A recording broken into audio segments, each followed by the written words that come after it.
দান কমাতে গিয়ে বাড়ল। বাংলাদেশে তখন সুলতানি শাসন।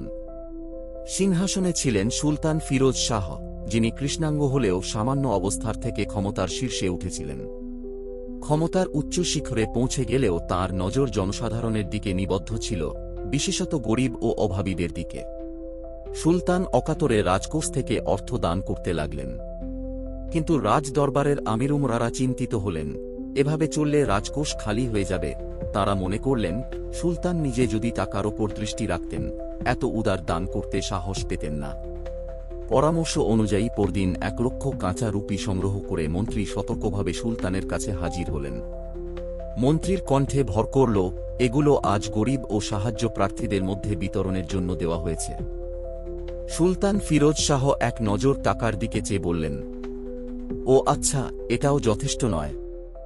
এর সঙ্গে আরও 1 লক্ষ টাকা যোগ করো, গরিব ও দুঃখীদের মধ্যে বিলি করো। মন্ত্রীর হতবাক মুখে আর কিছু বলার সাহস ছিল না। সুলতানের আদেশ অক্ষরে অক্ষরে পালিত হল। সেদিন রাজকোষ থেকে 2 লক্ষ রুপি দান করা হল।